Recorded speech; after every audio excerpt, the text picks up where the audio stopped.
Bueno, muy buenos días para todos. Bienvenidos a este nuestro sexto encuentro sincrónico, sexta videoconferencia correspondiente a nuestra asignatura, en este caso, gestión del talento humano de la especialización en alta gerencia. Para todos, espero que hasta ahora estén teniendo un día maravilloso y bueno, sin más, en principio contarles que para el desarrollo de esta semana que finaliza el próximo 22 de agosto en términos de la formación, es importante que entreguemos a más tardar mañana el taller grupal que está dispuesto en plataforma y a su vez a más tardar 22 de agosto el desarrollo del cuestionario que ya venía habilitado desde el pasado 11 de agosto. En ese sentido, y sin más, vamos a avanzar en los contenidos temáticos propiamente relacionados con este escenario de la formación de la última semana, los cuales pues digamos que nos llevan a conversar respecto de esas nuevas tendencias que existen en la gestión del talento humano y la gerencia. En ese sentido, existen diferentes tendencias en la gestión del talento humano, unas relacionadas con las tecnologías de la información y las comunicaciones, otras relacionadas con la gestión específicamente desde el campo organizacional y otras con los colaboradores. En ese sentido, de la primera tendencia que vamos a conversar el día de hoy es la tendencia de la gestión por competencias. ¿Qué sucede? Resulta que hace algunos años, ¿cierto? Los procesos de selección se manejaban bajo unos estándares que, claro, técnicamente estaban bien definidos, pero que en la realidad no siempre se llevaban de esa forma como se establecía en la parte técnica. Desde esa óptica, entonces, ¿qué empieza a suceder? Que algunos procesos de selección no se dan de una manera adecuada, teniendo en cuenta que en algunas oportunidades los factores que se consideran importantes habían sido de qué institución educativa saliste, si venía referido una persona o no, y de una u otra manera se empezaron a fortalecer teniendo en cuenta que no es la universidad la que define la calidad del profesional, sino sus habilidades, sus conocimientos, la aplicación de los mismos y cómo es como ser humano. Entonces, desde esta óptica surge esta teoría que es la teoría de la gestión, en este caso la tendencia de la gestión por competencias, que nos dice, oiga, en la empresa todos los procesos deberían estar articulados por competencia en la medida que si yo tengo personas competentes y procesos articulados por competencia, voy a garantizar al final que la organización sea competente y alcance sus propósitos.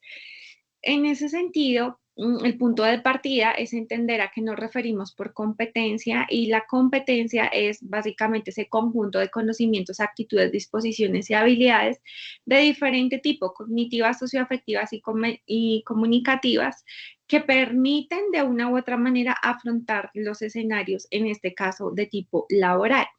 Pero para que una persona sea competente tiene que desarrollar sí o sí tres campos. El primero es el campo de los conocimientos, el segundo es el de la aplicación y el último el del ser. ¿Qué significa esto? Las personas que son competentes saben, tienen unos conocimientos, unos saberes, pero a su vez saben aplicar esos conocimientos y por último son buenos seres humanos, son íntegros.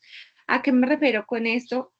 Nosotros en el mercado laboral podemos encontrar muchas personas que de repente saben aplicar, pero no necesariamente son íntegros. O de otro lado, conocemos personas que pueden tener muchos conocimientos, pero al momento de aplicarlos de repente no los tienen tan desarrollados. Entonces, el reto es realmente que empecemos a encontrar el talento humano que sea competente, pero a su vez lograr que todos los procesos se empiecen a alinear desde el lado de la competencia. Y en ese sentido, entonces a su vez, nos indican que existen diferentes tipos de competencias, que están las competencias básicas, las genéricas y las específicas.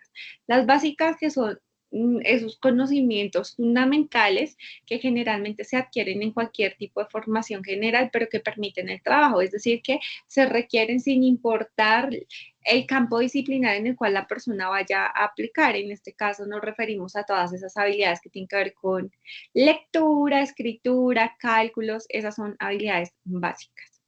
Luego vienen las habilidades genéricas y competencias, sobre todo competencias genéricas, que son aquellas que se relacionan con comportamientos o actitudes que se desarrollan en el entorno laboral, ¿cierto? como el trabajo en equipo, la planificación, la negociación, habilidades de negociación, habilidades de dirección, habilidades, en este caso, de gestión estratégica y demás. Y luego vienen las habilidades específicas, que son estas las que se relacionan ya con aspectos técnicos directamente relacionados con la ocupación o la posición específicamente que la persona vaya a desarrollar, que de una u otra manera, digamos que son muy específicos y muy enfocados al campo de acción del profesional, el técnico, según corresponda. En ese sentido, digamos que de una u otra manera las personas debemos trabajar en el saber hacer y el saber ser, pero a su vez debemos desarrollar competencias básicas, genéricas y específicas de acuerdo a las necesidades en este sentido de operación. ¿Listo?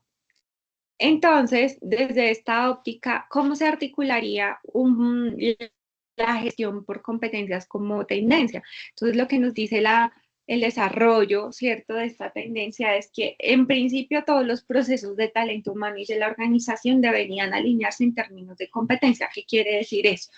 Que si yo voy a hacer un análisis, en este caso, y una descripción de unos puestos porque quiero atraer personas, esas personas deberían tener un perfil competente que estará dispuesto en esa construcción de esos perfiles, de esas estructuras de cargo que se van a generar. Y una vez se realiza el proceso de selección, pues el propósito es atraer nuevamente gente que sea efectivamente competente. Una vez yo la contrato, la idea es que las personas puedan fortalecerse, porque pues nadie es un producto terminado coloquialmente hablando, sino las personas somos producto en proceso, o sea, requerimos realizar procesos de fortalecimiento. Entonces, en ese sentido, es muy importante que si realizamos procesos de formación, capacitación y desarrollo bajo todas las novedades y bondades existentes hoy en día para desarrollarlos, estos procesos de capacitación en principio respondan a las necesidades de la empresa y en segundo lugar estén muy orientados hacia garantizar el fortalecimiento de las competencias, en este caso de cada uno de los colaboradores, sean colaboradores nuevos o antiguos en cargos operativos de coordinación o directivos. De otro lado, entonces, la idea es que si generamos una gestión por competencias y buscamos que la empresa en sí misma sea competente y competitiva a su vez, ¿cierto? Si se generan procesos de evaluación del desempeño, estos procesos de una u otra manera den garantía de que evaluemos efectivamente el desarrollo y el desempeño, pero de acuerdo a unas competencias requeridas para operar. No respecto de sencillamente elementos cualitativos, sino más bien establecer las competencias globales, ¿cierto?, que debería yo tener en cuenta para gestionar en el proceso de evaluación y que todo esté precisamente alineado. Y por último, que si nosotros generamos procesos de desarrollo que recuerden que están orientados hacia generar la evolución organizacional, estos procesos de una u otra manera estén enmarcados en el campo de la garantía de una evolución orientada para garantizar el mejor desempeño posible frente a escenarios futuros. ¿Listo? Ahora, entendiendo que se pueden presentar dificultades, claro que sí, pero contemplando una planeación que en este caso y una gestión que sea más proactiva y permita anticiparse a esos sucesos que pueden sobrevenir del entorno. Muy bien, esa era la primera tendencia. Luego viene la segunda tendencia, que es la tendencia a la gestión del conocimiento. Pero antes de avanzar, quiero saber si hasta acá tenemos alguna inquietud, algún aporte. No, profe. Muchas gracias. Bueno, Claro, entonces, hasta ahí. gracias, muy amable. Entonces, en ese sentido tenemos otra tendencia que es la gestión del conocimiento. En cuanto a la gestión del conocimiento, ¿qué sucede? Las empresas, así como las instituciones de educación superior, son generadoras de conocimiento a partir de procesos de aplicación y empirismo, es decir, por la misma experiencia de la empresa se genera un aprendizaje diario. En ese sentido, la empresa al generar aprendizaje diario se vuelve un gestor del conocimiento, pero puede que realice bien o no también la tarea. Desde las áreas de talento humano, esta es una tarea y es una tendencia 100% estratégica que digamos que algunas áreas de talento humano en algunas organizaciones a hoy no están contemplando, no están previendo y no están teniendo como en cuenta. Pero pues definitivamente sí hay que tener en cuenta estos factores, dado que el conocimiento es supremamente valioso. Inclusive en las cifras financieras de las empresas hay un rubro que se llama el know-how, ¿cierto? Que básicamente tangibiliza el valor del conocimiento de la organización, ¿cierto? Entonces, en ese sentido, hay que decir que el conocimiento es sumamente valioso, pero ¿qué pasa? El conocimiento reposa en la empresa, pero podría reposar en la empresa, pero también reposa en las personas. ¿Y qué pasa? Si las personas se van, porque naturalmente las personas se van por procesos personales, están a puertas de pensionarse o tuvieron una mejor oferta laboral o por circunstancias personales se van a mudar, etcétera, etcétera, la razón que sea, ¿cierto? Pueden irse de la empresa, es decir, en la empresa yo no tengo garantía de que una persona va a trabajar eternamente, pues, ¿cierto? No, sino que yo ya sé que voy a tener unos índices y unos momentos de rotación. Pero entonces lo que yo no puedo permitir, este fenómeno que se denomina o que yo he denominado en el libro que ustedes tienen ahí de forma digital, fuga de cerebros. ¿Qué es esto de la fuga de cerebros? En Colombia particularmente estaba sucediendo mucho todavía que personal altamente cualificado se iba fuera del país porque de repente no encontraban acá opciones laborales donde se les valorara su conocimiento, etcétera, etcétera. Entonces empezaron a irse del país las personas sumamente cualificadas, con especializaciones, con maestría, etcétera. Y se iban fuera del país. Entonces ahí, en vez de generar unos desarrollos para el interior del país, pues iban a trabajar por fuera y probablemente generar unos desarrollos y aportes pues por otros lugares, ¿cierto? Eso pasa en las organizaciones. De repente yo puedo tener una persona sumamente cualificada que en algún momento se me va a ir. ¿Qué pasa? Cuando tengo el conocimiento concentrado en una o pocas personas, corro el riesgo de tener que volver a empezar. ¿Por qué? Porque si yo concentro el conocimiento en personas, ¿cierto? Me arriesgo a que en el momento que se vayan yo tenga que nuevamente desde cero construir procesos, productos, etcétera, y en general procesos de conocimiento. Entonces, desde esta óptica y en ese sentido, se vuelve supremamente importante garantizar que podamos generar en ese escenario una cultura en la cual, en primer lugar, se identifique que el conocimiento es valioso sí o sí, lo compartimos, ¿cierto? Como experiencia para toda la organización. Y de otro lado, entender que el conocimiento hay que conservarlo y para ello pues hay una metodología desde la creación y el diseño del conocimiento hasta la conservación del mismo. Entonces el punto de partida es identificar qué conocimientos podríamos efectivamente crear, ¿cierto? O necesitamos desarrollar al interior de la organización. Luego desarrollar todas las acciones que me permitan crear ese conocimiento, como por ejemplo realizar procesos de experimentación, pruebas, ¿cierto? Análisis, investigaciones y demás de manera posterior, una vez tenemos creado ese conocimiento, hay que seleccionar de todo lo creado, pues efectivamente qué es lo que es pertinente, lo que funciona, lo que no, lo dejamos de un lado. Ya cuando tenemos escogido, pues efectivamente aquello que es todo alto impacto, organizamos ese conocimiento y lo almacenamos en unos espacios específicos, ¿cierto?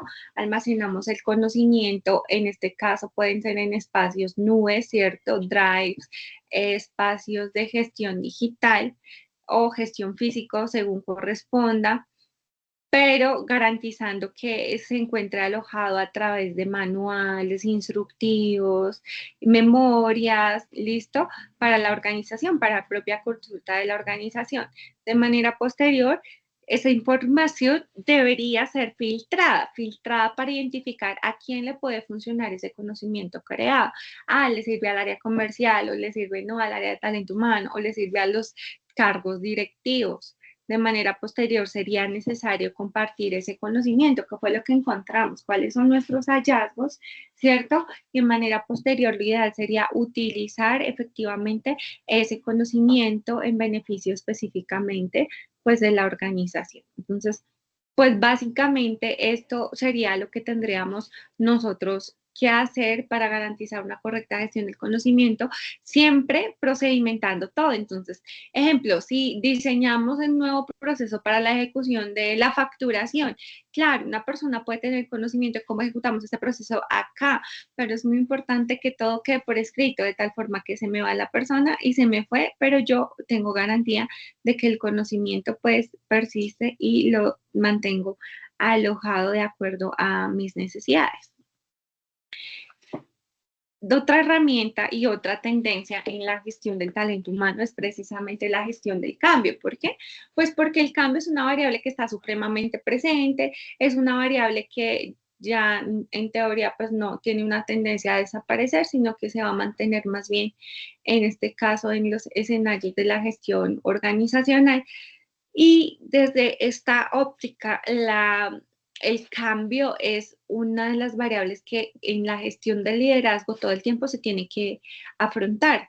Todo el tiempo tenemos que afrontar entornos que son turbulentos y ya ahora al final les voy a mostrar un video que nos va a permitir esclarecer un poco y bueno, ¿y cómo hacemos cuando nos enfrentamos a entornos turbulentos y entornos de cambio? Ahora, ¿qué pasa? El cambio es una variable que de una u otra manera puede manejarse de diferentes formas. Es decir, yo puedo generar una cultura organizacional que esté dispuesta a generar, en este caso, escenarios de adaptación, pero yo también puedo generar, en este caso, una cultura organizacional que en lugar de generar escenarios de adaptación, genere escenarios de transformación. ¿Qué quiere decir eso? Yo puedo ser una empresa que no se adapta a los cambios o que sí se adapta a los cambios o una empresa que es generadora de cambios. ¿Listo? Voy a ponerles acá el ejemplo de la organización Apple. De repente, si no tienes un dispositivo Apple o si lo tienes, probablemente lo conoces más, esta historia. Pero, ¿qué pasó con Apple? Cuando Apple lanza su primer iPhone, que es el iPhone 3G, en su momento lo que hizo fue revolucionar la industria de la telefonía móvil, en la medida que estábamos naturalmente acostumbrados a los celulares que se llamaban en su momento flecha, ¿cierto? Pero que de manera posterior esos celulares fueron reemplazados por el BlackBerry y la mayoría de personas que pues pudieron acceder a ese dispositivo tenían su PIN, que fue como el primer WhatsApp, ¿cierto? En los celulares, pero luego entonces llega este dispositivo 3G, que es un smartphone, que no tiene botones, ¿cierto? Que es una pantalla táctil, etcétera, etcétera, y un montón de elementos totalmente diferentes y disruptivos que en su momento pues no existía otro producto similar. En ese sentido, empiezan ellos a desarrollar otros productos, en este caso diferentes, complementarios, pero a su vez diferentes de esa gestión como tal que tenía programada pues la organización. Desde esa óptica, entonces, ¿qué pasó? Ellos, de una u otra manera, se puede decir que revolucionan la industria en la medida que de una u otra manera ellos lograron que la organización pudiera digamos que adelantarse un poco a las acciones de los competidores y de hecho obligaron a esas entidades competidoras a que se actualizaran y generaran dispositivos que estuvieran a su nivel y pudieran llevarles a competir. Entonces, en ese sentido, ¿cierto? Bajo esa óptica, el resto de la industria sí o sí tuvo que ajustarse a estas nuevas necesidades, inclusive incomodando a empresas de sectores donde no se competía directamente, es decir, no necesariamente se competía, por ejemplo, con los productores o fabricantes de cámaras, pero de una u otra manera los puso a correr y hoy en día los tiene corriendo pero ya no solo esta empresa, sino toda la industria en general, porque ahora, claro, si bien se comercializan cámaras que tienen el único propósito de tomar fotos, ¿cierto? Ya se encuentran dispositivos móviles que tienen una calidad en fotografía muy parecida a los niveles profesionales que ofrece, por ejemplo, el servicio de una cámara. Entonces, miren que yo como empresa puedo generar patrones de escenarios de transformación organizacional o puedo sencillamente quedarme a ver qué pasa en el entorno y ver cómo me ajusto de acuerdo a esos nuevos escenarios de operación que el mismo entorno pueda estar presentando. Entonces, desde esta óptica y desde este escenario, si bien yo puedo sencillamente adaptarme al cambio, pues es importante reconocer que los líderes son los que generan sobre todo procesos de transformación en los diferentes entornos. Ahora, listo. Lo básico para que yo pueda operar una correcta gestión del cambio es que yo garantice una correcta adaptación a él. Y para ese escenario es muy importante que cuando se van a generar cambios y yo los puedo programar, porque es que hay cambios que son programados y hay otros que no. Cuando son programados, pues yo pueda, digamos que garantizar un entorno que permita realizar esos cambios de la manera que mejor corresponda. Entonces, en ese sentido, lo primero que tengo que hacer es preparar el escenario para esos entornos de cambio. Entonces tengo que sensibilizar a las personas, claramente anunciarles que voy a realizar un proceso de cambio, pero adicionalmente partiendo de dos factores importantes. El primero es identificar cuáles son esas necesidades de cambio que tenemos en la organización, sea por un producto, sea porque necesitamos realizar procesos de cambio en razón a la operación en una región o en este caso en el servicio específicamente o en un proceso.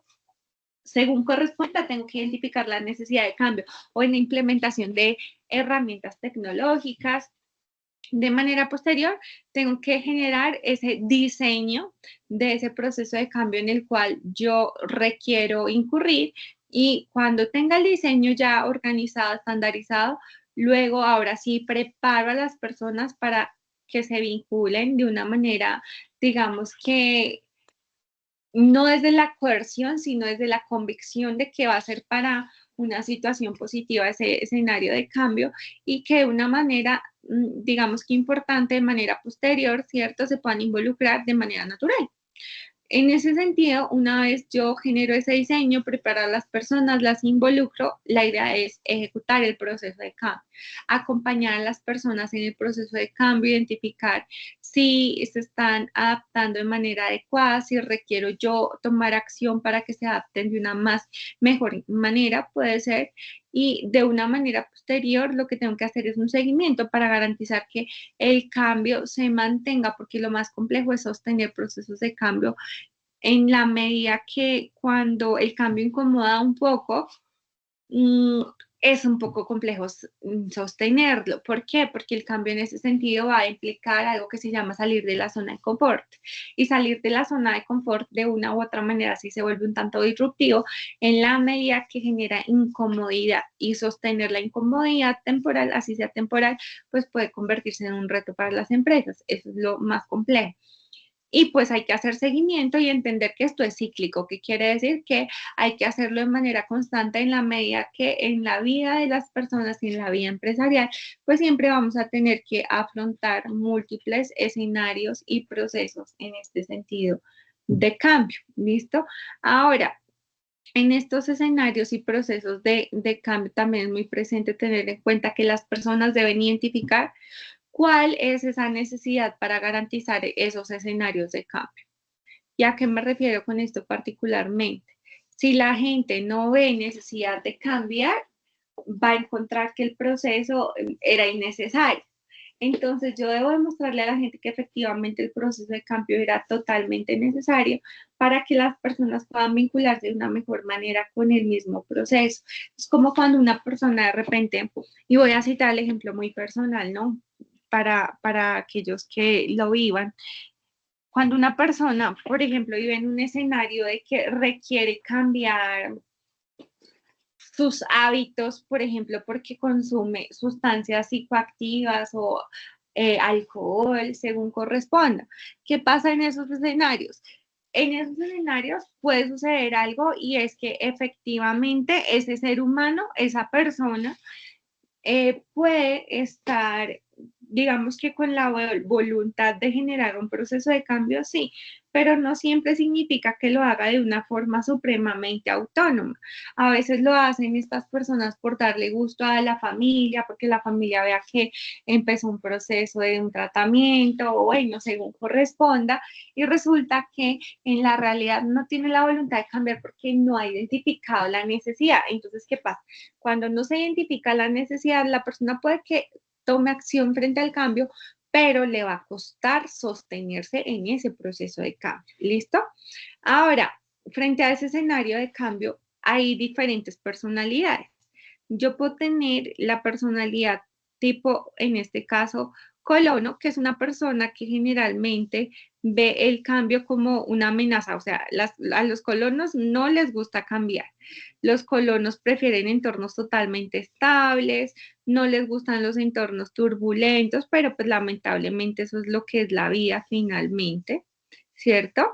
A los colonos no les gusta, digamos que cambios abruptos, les gustan más bien los entornos que en este caso les permitan mantener una estructura permanente, son personas pacientes, estructuradas, les gusta mantenerse en el pasado, o sea, mantener todo lo que es pasado, echan raíces, les gusta que todo siga igual, son personas que creen que todo el mundo piensa como ellos, que todo lo de antes era mejor, que nada nuevo es mejor, y son personas que generalmente están pensando en que de una u otra manera lo mejor es, y la tranquilidad, la estabilidad, digamos que eterna. Entonces, son personas que le temen mucho a los procesos de cambio, no les gustan mucho, les disgusta.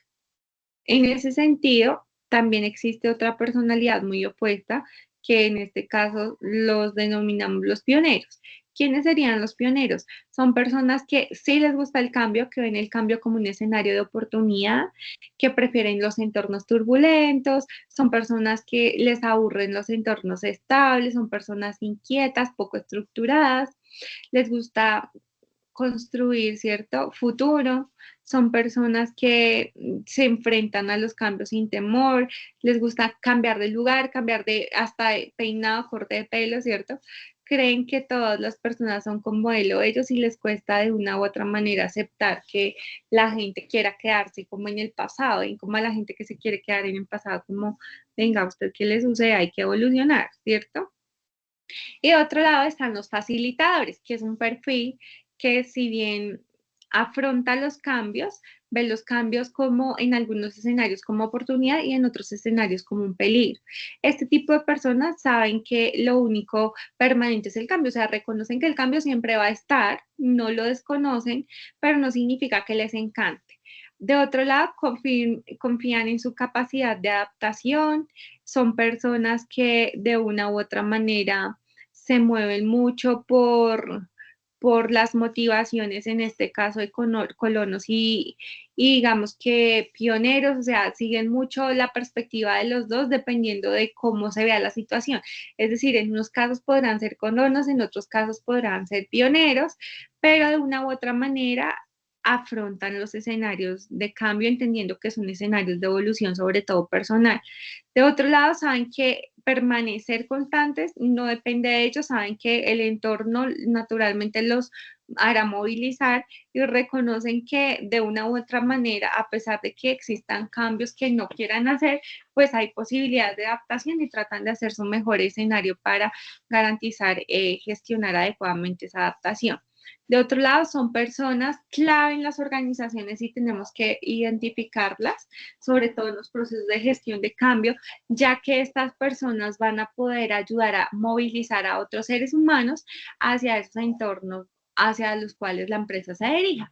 ¿Por qué? Porque si de repente no son las personas a las cuales más se les facilite de una u otra manera, ¿cierto? El proceso de cambio, si bien eso no es lo más fácil para ellos, pues obviamente cuando lo enfrentan van a dar tranquilidad a una persona que sea colono, que no le gusta el cambio, para poder acceder, de repente flexibilizarse un poco y poder digamos que subirse a la ruta del cambio hacia el cual la organización se dirija. Entonces, muy importante que en esos escenarios de adaptación podamos identificar quiénes serían esas personas influyentes como facilitadores dentro de estos escenarios de equipo que puedan ayudar a movilizar de repente a esas personas que tienen resistencia al cambio y que se puedan flexibilizar un poquito y garantizar pues efectivamente que se puedan alcanzar los propósitos establecidos. De otro lado, entonces también muy importante tener en cuenta otra tendencia, pero antes de hablar de esta tendencia, quiero saber si hasta acá tenemos alguna inquietud respecto de la gestión del conocimiento y respecto de la gestión del cambio. Creo que no. Creo que por ahora no vamos con preguntas. Muy bien, siguiente super tendencia, employer branding.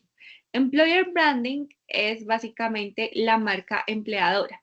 ¿Qué pasa? Desde hace algunos años, los consumidores y clientes nos hemos vuelto un poco más exigentes con las organizaciones.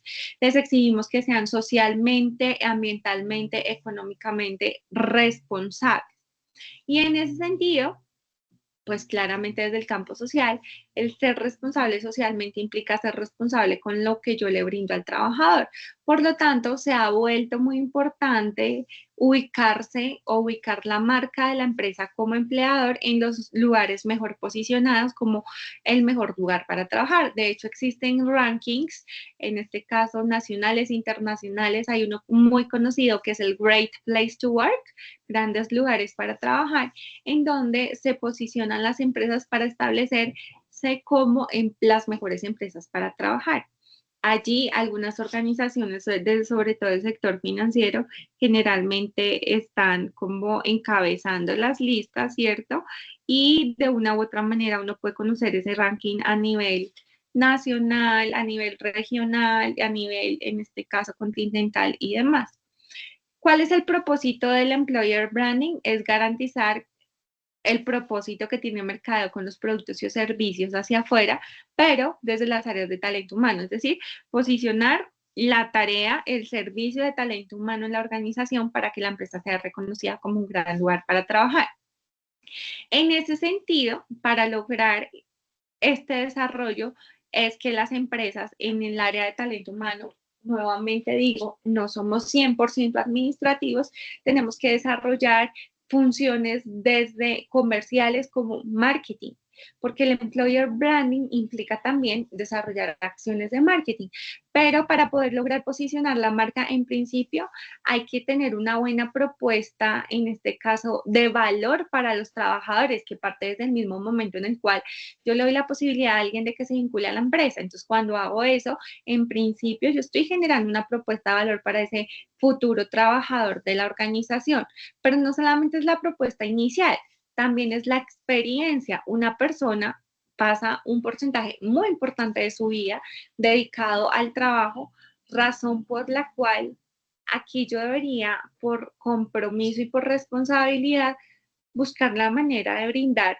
un entorno que por lo menos sea decente, ¿cierto? Y sea el adecuado para poder trabajar. Y si quiero todavía fortalecer desde este campo, que sea agradable y que genere una experiencia de valor para ese trabajador, que le permita el crecimiento, que le permita desarrollarse.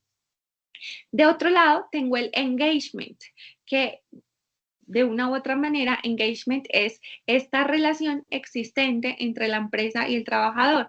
Es la conexión que existe entre trabajador y empresa. El engagement puede ayudar a generar el posicionamiento de la marca empleadora, pero esto se hace solo si el trabajador siente que es valorado por la organización, no es una estadística más, no es un número más. De otro lado, el employer branding también se fortalece en la medida que la empresa se compromete con desarrollar los talentos, habilidades y conocimientos de los trabajadores. Por eso es tan importante desarrollar procesos orientados hacia la formación y la capacitación de los trabajadores de una organización para garantizar que se puedan fortalecer sus talentos.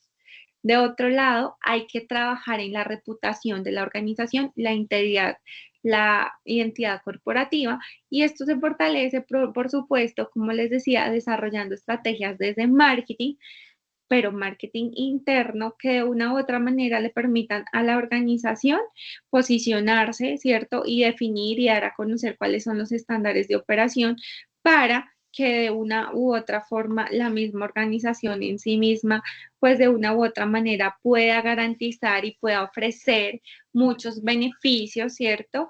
Y que hacia afuera también se vea todo ese trabajo que hacia adentro se está realizando. Y muy importante la comunicación, dar a conocer precisamente esas acciones de posicionamiento que se están desarrollando, pero a su vez es aquí muy importante garantizar, ¿cierto? Que desde estos escenarios la comunicación hacia adentro sea una comunicación respetuosa, una comunicación íntegra, que no tratemos a los trabajadores como sencillamente eh, se pueden trabajar, o sea, tratar como una máquina más, pero así no es el deber ser, ¿cierto? De esta manera no es la adecuada, sino realmente considerando que somos seres humanos con un montón de diferencias, ¿cierto? Pero sin duda alguna con un montón también de potencialidad. En ese sentido, acá tenemos unas cifras a partir de una encuesta LinkedIn que se realizó hace algunos años, en donde se buscaba identificar si el employer branding afectaba o no los procesos de reclutamiento y retención de la organización. Y en ese sentido, encontramos lo siguiente. Primero, el 50% de los candidatos manifiestan que no trabajarían para una empresa con mala reputación, incluso si se le ofreciera un aumento salarial. O sea, si la empresa tiene mala reputación, de repente la mitad de las personas va a decir, no, mejor me postulo a otra organización. El 90% de los candidatos aplicarían a un empleo de una empresa si ésta tiene una marca empleadora activa y sólida y tiene Career Builder. Eso significa que sí brinda una experiencia de crecimiento, de poder crecer. El 92% de las personas considerarían cambiar su trabajo si esto significa ir a una compañía con excelente reputación. A partir de, este es un dato expedido por la revista Corporate Responsibility. El 51% de quienes buscan empleo manifiestan que al buscar empleo, su primera opción de búsqueda es a través de portales de empleo, ¿cierto? Y en ese sentido, esto que nos lleva a pensar, pues que la marca debería estar posicionada si a mí me buscan en portales de empleo. Otra cifra, el 85% de quienes buscan empleo esperan que cada vez más las compañías cuenten al menos con redes sociales, o sea, que buscamos también que la marca esté también posicionada, que sea visible en diferentes espacios digitales. Por otro lado, creo que alguien habilitó el micrófono, no sé si alguien quiera participar antes de avanzar. Ángela, no, mentira. Vamos a admitir, Ángela. Francia, no sé si quieras participar antes de continuar. ¿Me confirmas, por favor? No, profe, se me abrió el micrófono, tranquila. No te preocupes, tranquila. Listo. En ese sentido, también acá las cifras nos dicen que, oiga, vamos a tener un más alto costo en términos de el ejercicio de la gestión de los procesos de selección, reclutamiento y retención de trabajadores si tenemos una mala reputación. Está estimado en un 10% más de costo. Entonces, miren que de una u otra manera el employer branding como tendencia es muy importante desarrollarlo, porque aparte, si yo soy una empresa bien posicionada para trabajar, pues la gente naturalmente va a venir a mí. No es como que yo siempre tengo que buscarlo. Claro, voy a hacer un ejercicio de búsqueda en términos de la selección, pero las personas van a querer venir a la organización sencillamente porque está posicionado que la experiencia del trabajador pues es positiva. Muy bien. Otra tendencia de la gestión del talento humano, el teletrabajo y el home office. ¿Por qué los pongo así? Son parecidos pero diferentes. El teletrabajo, en este caso, viene establecido normativamente a partir de la ley 1221 del 2008, o sea, esto no es nuevo el teletrabajo, ya venía muchísimo antes de la pandemia. Lo que sucede es que la pandemia por sus condiciones particulares exigió que naturalmente las dinámicas para teletrabajar pues de una u otra manera se vieran para garantizar la supervivencia y existencia de algunas empresas. Pero, ¿qué pasó? Eso ya existía. El teletrabajo es una forma de organización laboral con apoyo de las TICs, tecnología de la información y comunicaciones, que no requiere presencia física del trabajador. La jornada laboral, de acuerdo a lo que nos indica esta ley, se acuerda en el contrato de teletrabajo. El empleador debe garantizar mantenimiento de equipos, conexiones, programas, valor de energía y desplazamiento si hay lugar a ello. De otro lado, el empleador debe contemplar, en este caso, el puesto de trabajo dentro de los planes y programas de salud ocupacional y contar con una red de atención de urgencias en caso de un accidente o una enfermedad. ¿A qué se refiere con esto? En este escenario, el empleador del teletrabajo casi que debe proveer al trabajador, en este caso, con el acondicionamiento físico de su lugar de trabajo en el lugar que lo vaya a realizar. Ejemplo, si la persona va a teletrabajar desde casa, en esta figura formalmente deberíamos asignarle en ese escenario herramientas de trabajo como el dispositivo de cómputo, desde salud y seguridad en el trabajo, garantizar que las condiciones de trabajo pues, sean las adecuadas para la ejecución de ese teletrabajo. De otro lado, es muy importante tener presente pues que acá la vinculación pues es voluntaria y que si sucede alguna situación como un accidente en términos del desarrollo laboral debe hacerse un autorreporte de condiciones, en este caso a la entidad aseguradora administradora de riesgos laborales. En ese escenario, pues hay lugar a salario, hay lugar a descansos, o sea, no significa que porque es un teletrabajador no puede descansar un tiempo, claro, prudente, no todo el día, no, pero 10 minutos de descanso está bien para continuar con sus tareas. Aplica para este tipo de contrato toda la legislación laboral colombiana, según está estipulado en Código Sustantivo de Trabajo y de acuerdo a la nueva reforma laboral. Adicionalmente, en este escenario, debe garantizarse igualdad de trato y dignidad humana, sea un teletrabajador o sea un trabajador que opere de manera presencial. Existe el derecho a la desconexión laboral digital y pues efectivamente garantizar la posibilidad de reporte de accidentes de trabajo así se esté teletrabajando. De otro lado tenemos el home office. El home office es trabajo en casa en español y básicamente está totalmente relacionado con el teletrabajo.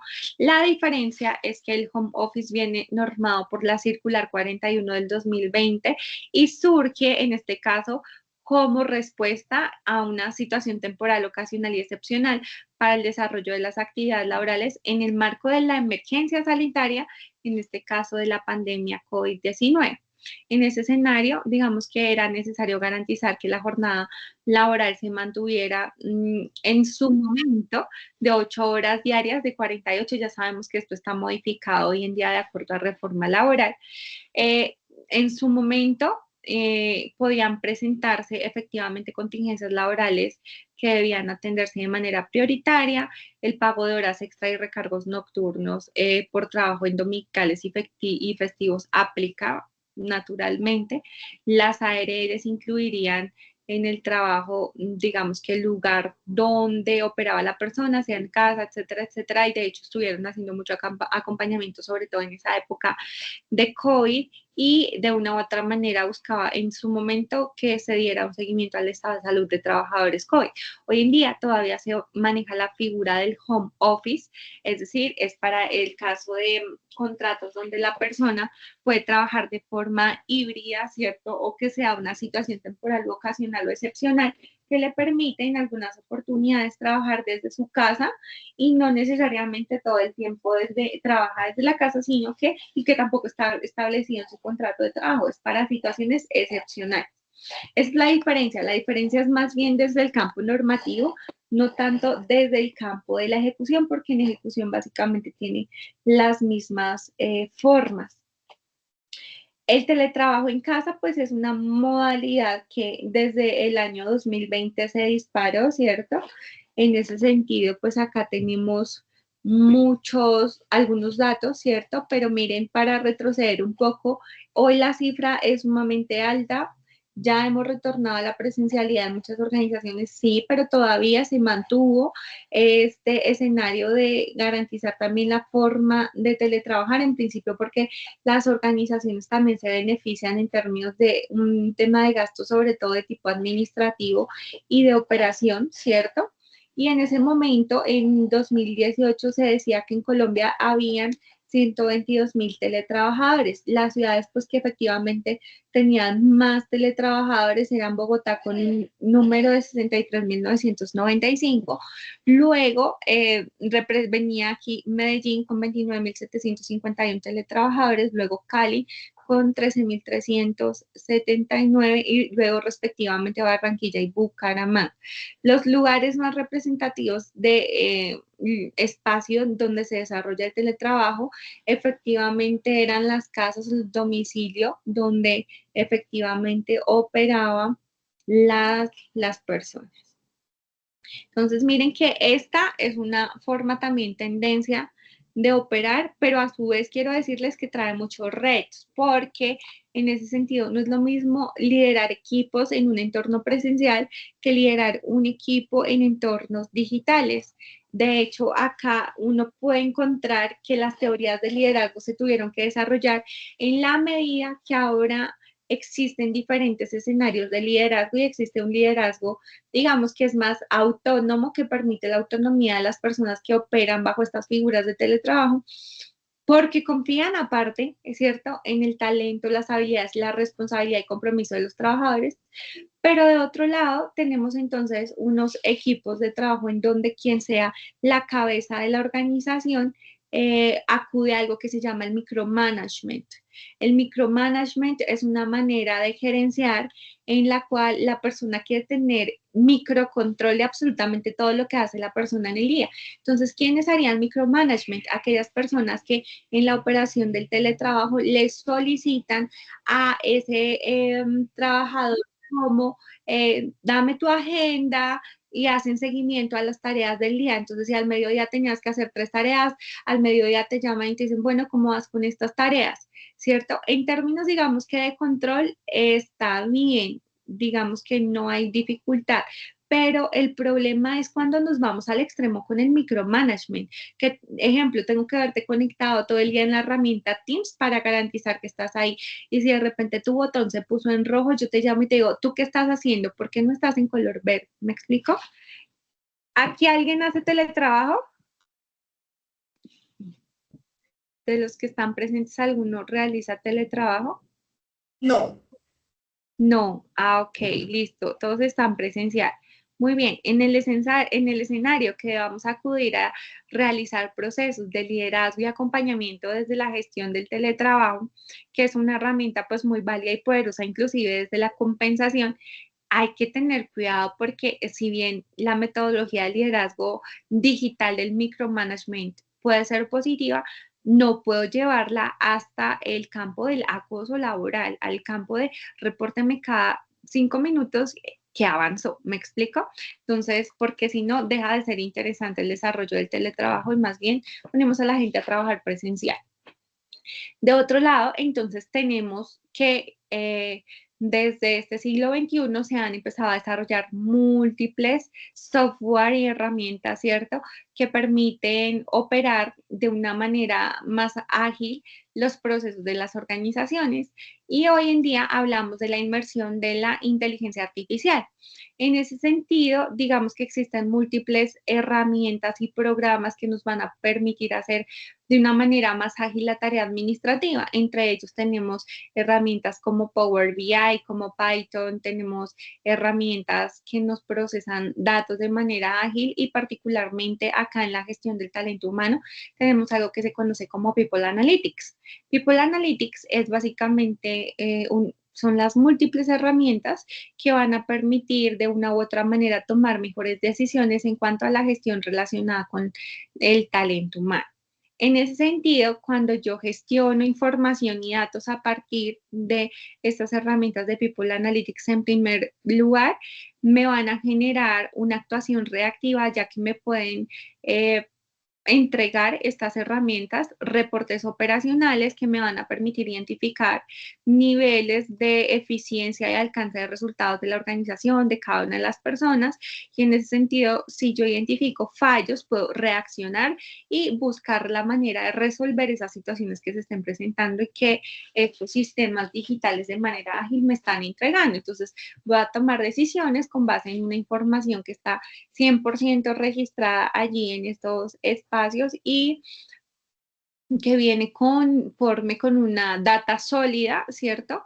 que da garantía que las decisiones no se toman por intuición, sino más bien por conocimiento, en este caso de causa.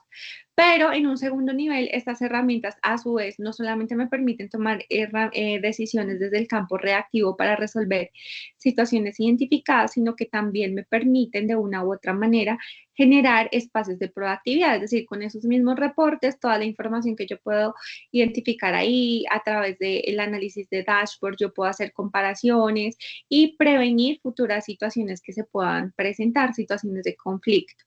De manera posterior, en un tercer nivel, estas herramientas me van a permitir obtener estadísticas, generar modelos de desarrollo, ¿cierto? Que me permitan establecer a partir del análisis de datos estrategias para operar de una mejor manera, ¿cierto? La gestión de la dirección del área de talento humano respecto de todas las variables que se operan, es decir, en relación a cada uno de esos procesos, pero en el escenario más, digamos que más alto, en el mejor escenario, me va a permitir generar modelos predictivos, o sea, una analítica predictiva a partir de generar escenarios futuros y identificar de una u otra manera allí cómo podría comportarse la organización respecto de si operamos de X o Y forma.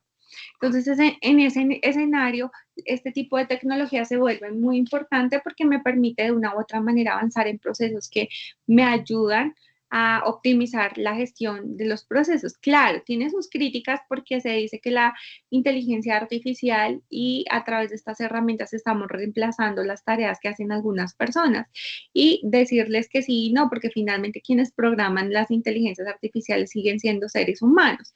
Entonces, claro, ahí vamos a tener un reto, pero el reto está en cómo yo hago para realmente identificar cómo esa inteligencia artificial llega a sumarme a mi trabajo, a que yo sea más efectivo desde mi rol y desde mi profesión, o cómo genero desarrollos para fortalecer mi rol y mi profesión, y no más bien sencillamente cómo me quedo pensando en cómo me afecta y desaparezco. Entonces, esos son los retos que tenemos con las herramientas de inteligencia, en este caso artificial. La inteligencia artificial ya se está sumando a todo tipo de organizaciones. Por ejemplo, en LinkedIn ya me dice frente a algunas ofertas de empleo que tanto se ajusta a mi perfil o que tanto se ajusta al perfil de un candidato que se postuló a una posición. Y si no se ajusta, pues ya me hizo la primera tarea de la preselección, no tengo que ponerme a mirar la hoja de vida, sino que ya digitalmente la herramienta me lo revisó. Entonces puedo proceder es más bien a citar a entrevistas o a pruebas a aquellas personas que definitivamente pues se acerquen más al perfil. Inclusive ya muchas pruebas las han hecho dentro de este tipo de plataformas, entonces por eso es que se optimizan en ese sentido los procesos con el uso de la inteligencia artificial. Vamos a ver un video que nos contextualiza de cómo funcionaría también la inteligencia artificial para el campo de la gestión del talento humano. Permítanme un momento, les vuelvo a compartir porque para compartirles debo hacerlo de una manera como muy especial. Inteligencia artificial. Si por alguna razón no se escucha, les agradezco que me lo hagan saber.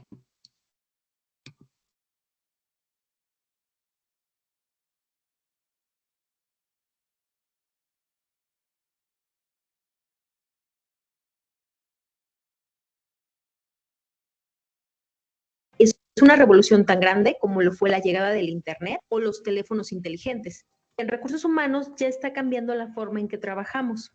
Si todavía no la estás utilizando, estás perdiendo una ventaja competitiva enorme. Pero aquí viene la mejor parte. No necesitas ser un experto en tecnología para comenzar. En esta serie te mostraré cómo la inteligencia artificial está transformando RH y cómo puedes aprovecharla desde hoy sin complicarte la vida. Quédate hasta el final porque además te daré consejos prácticos para que empieces a utilizarla sin miedo. La IA no es el futuro, es el presente. Según un estudio de IBM, el 66% de los líderes de RH ya han implementado IA en sus procesos o planean hacerlo en los próximos años. Grandes empresas como Unilever y Hilton han reducido hasta un 75% el tiempo de contratación usando IA en la selección de personal. La automatización de tareas en RH ha permitido que los equipos reduzcan hasta un 40% de su carga operativa, dedicando más tiempo a la estrategia. Pero no creas que esto es solo para las grandes empresas. Hoy en día, cualquier persona con acceso a herramientas como ChatGPT puede optimizar su trabajo y mejorar la eficiencia de su equipo. ¿Pero por qué es un cambio tan grande? Veámoslo así. Antes de la calculadora, los contadores hacían cada operación a mano.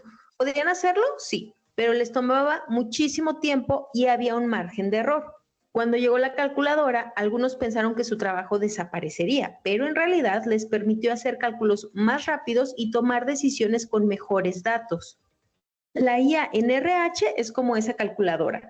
No sustituye a los profesionales, pero sí les da herramientas poderosas para hacer mejor su trabajo. ¿Por qué rechazar algo que puede hacerte la vida más fácil? ¿A qué contador contratarías tú? ¿Al que usa la calculadora o al que realiza los cálculos manuales?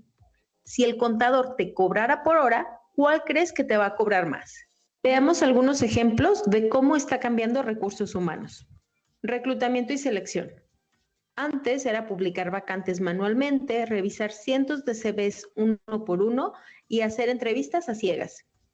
Ahora, herramientas con inteligencia artificial analizan CVs en segundos, identifican los mejores candidatos y hasta pueden hacer entrevistas preliminares con chatbots. Capacitación y desarrollo. Antes eran cursos estándar para todos, sin considerar las habilidades específicas de cada empleado. Ahora, las plataformas con inteligencia artificial diseñan programas personalizados recomendando cursos según el perfil y desempeño de cada colaborador. Clima laboral y bienestar. Antes las encuestas eran una vez al año, sin saber realmente cómo se sienten los empleados en el día a día.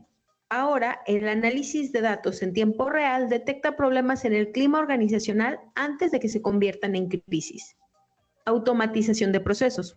Antes, los equipos de RH llenaban formularios, respondían dudas repetitivas y gestionaban documentos manualmente. Ahora, la inteligencia artificial puede responder preguntas comunes con chatbots, automatiza reportes y reduce tareas repetitivas para que el equipo de RH pueda enfocarse en lo estratégico. ¿Cuál de estas tareas te gustaría automatizar primero? Si todo esto te suena interesante, espérate porque en los próximos videos vamos a ver cómo puedes usar la IA en RH según tu rol. Así que suscríbete y activa la campanita para no perderte ningún detalle. Y déjame en los comentarios si ya... Aquí tienes 3 pasos para empezar sin estrés. Empieza con herramientas simples. No necesitas ser programador ni saber tecnología avanzada. Herramientas como ChatGPT o LinkedIn son intuitivas y fáciles de usar. Empieza fácil. Prueba preguntándole a ChatGPT algo relacionado con RH y mira cómo te responde. No lo veas como una amenaza, sino como un aliado. La inteligencia artificial no viene a reemplazarte, viene a potenciarte. Aprende a usarla como una extensión de tu conocimiento, no como un reemplazo de tu trabajo. Aprende de manera práctica. No necesitas leer manuales extensos. Basta con ver tutoriales, probar funciones nuevas y empezar con tareas pequeñas para ir ganando confianza. Así como nadie nació sabiendo Excel, nadie nace sabiendo usar IA. Es cuestión de probar, equivocarte e ir aprendiendo. Listo, ahora que ya viste cómo la inteligencia artificial está transformando recursos humanos, en el próximo video te mostraré cómo ChatGPT puede ayudarte en tu día a día, sin importar si eres un profesional de RH, un emprendedor o un trabajador. Gracias por ser parte de Club RH.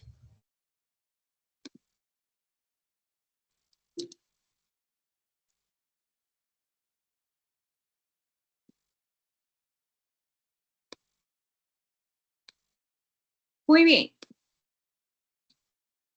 Entonces, miren, en ese sentido, pudimos observar cómo se ha venido utilizando la inteligencia artificial en la gestión como tal del talento humano. Cada día los procesos pues se hacen más proactivos y como lo mencionan allí, no se trata de que reemplace posiciones, sino más bien que nos ayude a ser más efectivos en la tarea. Ese es el punto de observación y es donde deberíamos garantizar, bueno, entonces, ¿qué hacemos también nosotros para que no seamos reemplazados, sino más bien que las posiciones sean fortalecidas a partir del uso, en este caso, de la inteligencia artificial? Entonces, miren que está dispuesta, ya no es el futuro, como lo mencionan, es el presente y hay que buscar, como les decía, de la gestión de cambios, la manera en la cual podamos incorporar y sacarle más bien provecho a todas esas bondades que trae esta inteligencia artificial. Y ahora, pues obviamente no es la única tendencia en términos de la operación como lo hemos visto, también hay más tendencias. Otra tendencia muy importante es la tendencia del entrenamiento de nivel superior relacionada con los procesos de coaching y mentoring.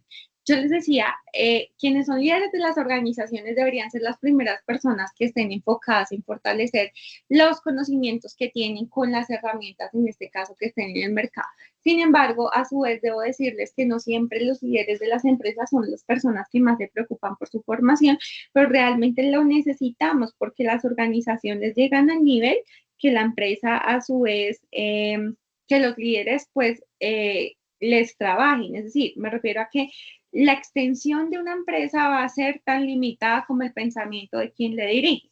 En ese sentido, debo garantizar que las personas que dirigen las organizaciones se preocupen por crecer, por formarse y por realizar unos desarrollos realmente sólidos desde el campo de los conocimientos, desde el campo de la aplicación de sus conocimientos, pero adicionalmente desde el ser. En ese sentido, existen dos metodologías que surgen en el siglo XXI, que se vuelven técnicamente hablando así, metodologías para la formación, en este caso directiva. ¿Podrían desarrollarse para otro tipo de formación no directiva? Sí, también se pueden desarrollar para otro tipo de formación no directiva. Sin embargo, se recomienda efectivamente pues, que se utilice más bien para el campo del desarrollo, en este caso directivo. Esas dos metodologías son el coaching y el mentoring. Perdón. En ese sentido, el coaching es un proceso de entrenamiento ejecutivo en el cual se busca mejorar las habilidades o el desempeño laboral. Existen diferentes tipos de coaching, pero cuando hablo de coaching ejecutivo, este es el propósito. En este sentido, a su vez, ¿cierto? El coaching ejecutivo busca resolver problemas inmediatos o también establecer el trabajo sobre oportunidades de aprendizaje. La duración de un proceso de coaching puede ser en el corto plazo, es decir, yo puedo tener un proceso de coaching que dure una semana, que puede durar 2 días y ya según sea necesario el trabajo con ese líder de organización. El conocimiento aquí en el proceso de coaching se centra en la mente del coachee, pero lo que hace el coach es acompañarle para trabajar ese conocimiento o esa habilidad que se requiera fortalecer en esa persona que está siendo entrenada. De otra forma, el coaching también puede ser un proceso formal, es decir, existen profesionales expertos en procesos de coaching, así que la empresa podría perfectamente subcontratar ese servicio de coaching si no tiene una persona al interior que sea el encargado del desarrollo de este tipo de procesos de formación. Por otro lado, entonces también es muy importante saber que el proceso de coaching no solamente puede desarrollarse de manera personalizada, sino que yo también podría ejecutar este proceso con todo un equipo de trabajo, todo un equipo de personas y es sumamente válido y es posible que se pueda efectivamente desarrollar para un equipo de personas. Sin embargo, pues la idea es que entre más personalizado este proceso para un líder de una organización, pues mejor. De otro lado está el mentoring, que digamos que es muy compañero del coaching, pero tiene ciertas diferencias. En el caso del mentoring, lo que se busca con el proceso de formación, más allá de fortalecer habilidades y desempeño laboral, es ayudar a quien sea mentoreado en su crecimiento personal y en el desarrollo de su carrera personal y profesional. Desde este campo, entonces el foco de atención, a diferencia del coaching, que era muy inmediatista, el mentoring toma más tiempo porque hablamos del desarrollo personal y el desarrollo personal tiene un foco y una atención largo plazista. En ese sentido, a su vez, acá el conocimiento se sitúa en la mente del mentor, quien sea el mentor, y el mentee lo que hace es que adquiere un modo aprendiz y sigue las directrices y básicamente instrucciones de su mentor para garantizar alcanzar ese proceso de desarrollo, sea personal, sea profesional, según corresponda. La relación entre el mentor y el mentee puede establecerse de una manera formal o informal. ¿Qué quiere decir eso?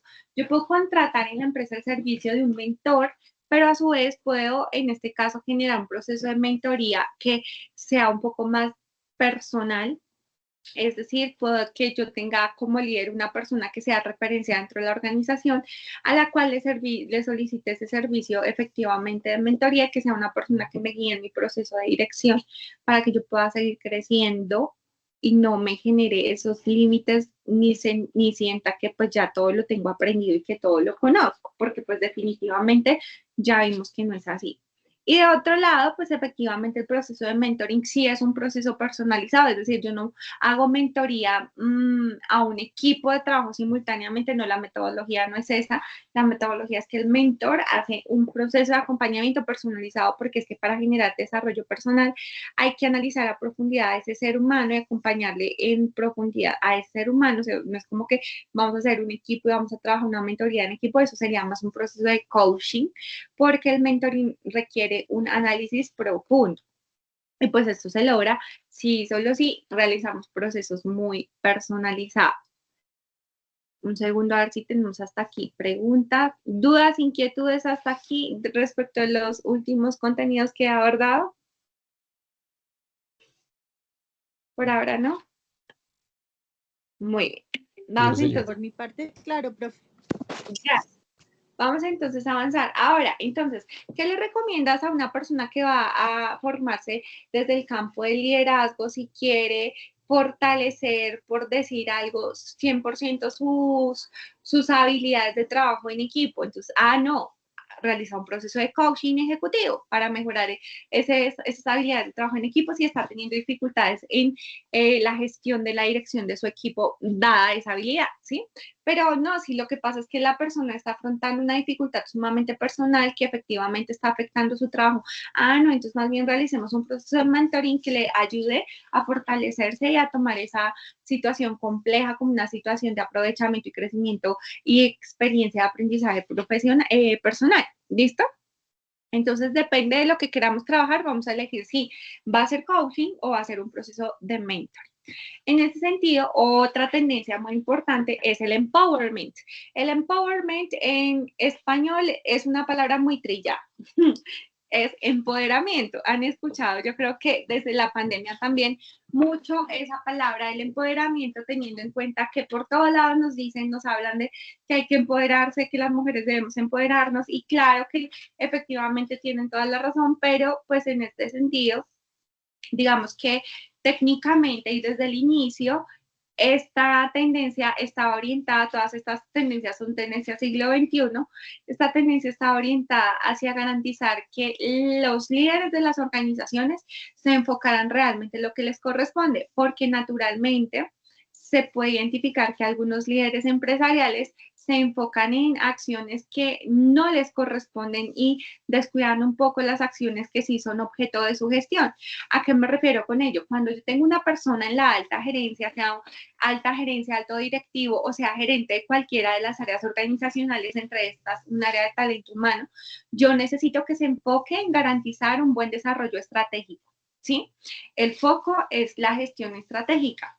Pero ¿qué pasa? Algunas personas desde su rol de gerencia, desde su rol de dirección, se enfocan en dar respuesta a las micro tareas.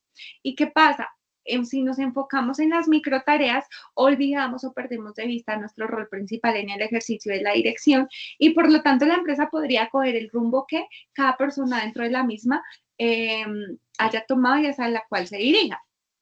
Y ahí no podemos fallar, porque la idea es que yo, desde mi rol de dirección y gerencia, logre sinergia desde todas las personas de la organización, que todo el mundo esté encauzado y orientado hacia el alcance de los mismos propósitos. En ese sentido, surge esta tendencia que habla de empoderar, que empoderar significa realmente dar la confianza a las personas de mi equipo de trabajo para que asuman nuevas tareas y nuevas funciones que antes no estaban asumiendo. En ese sentido, de una u otra manera, cuando yo voy a realizar una actuación desde el empowerment, lo que hago es, en principio, lo que tengo que hacer en principio es identificar cuál es la gente de mi equipo, con quién estoy trabajando, cuáles son sus habilidades, cuáles son sus potencialidades, cuáles son sus limitaciones también, para saber hasta dónde también le delego, ¿cierto? Hasta dónde le suelto una tarea, hasta dónde le suelto una responsabilidad. Desde esa óptica, entonces también es sumamente importante tener presente que cuando voy a hacer un proceso de empowerment, el punto de partida esencial es conocer a mi gente, conocer con quién yo trabajo. Una vez yo ya tengo la información, lo que voy a hacer es un proceso de delegación, de autoridad, de responsabilidad respecto al desarrollo de unas tareas o unas funciones o un evento según corresponda. Luego, ¿qué tengo que hacer? Efectivamente, brindar un proceso de retroalimentación constante en el cual yo le entregue, en este caso, a la gente de mi equipo de trabajo las instrucciones desde mi experiencia de cómo sería la mejor forma de operar el proceso, la tarea, la asignación específica. De manera posterior, se volvería 100% necesario garantizar, confiar efectivamente en ese equipo de trabajo. Ahí, permítanme un segundo, qué pena con ustedes. Un segundo, por favor.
Muy bien, entonces en ese sentido, una vez yo retroalimento respecto de cómo debe realizarse la tarea, la asignación, debo empezar a confiar en mi equipo, en que van a ejecutar muy bien y en adecuadas condiciones esa tarea, entendiendo que pues, las personas pueden estar en un proceso de aprendizaje, se pueden equivocar, pero la idea es que si identificamos fallas, se pueda adoptar un enfoque de mejora continua con el propósito de que si se detectan esas anomalías, pues se pueda fortalecer y de una u otra manera yo lo pueda gestionar ese fortalecimiento a través de herramientas de capacitación o de acompañamiento. ¿Eso qué quiere decir?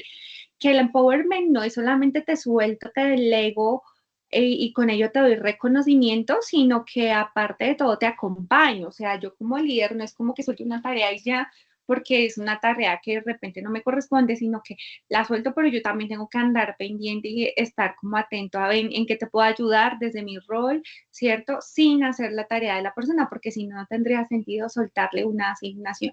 Ahora, habrán personas que tienen unos altos niveles de autonomía que uno puede perfectamente asignarle una función, una tarea y la persona va a fluir solita. Otra de repente va a requerir un poco más de acompañamiento, pero la idea es que este escenario también para las personas que dirigimos nos deje importantes experiencias, dado que a veces es un reto soltar, es un reto entregarle a una persona una responsabilidad que de repente yo estaba haciendo, porque a veces las personas creemos que nosotros somos muy buenos haciendo, ejecutando ciertas tareas, pero creemos que el otro no puede. Entonces, en ese sentido, ahí tenemos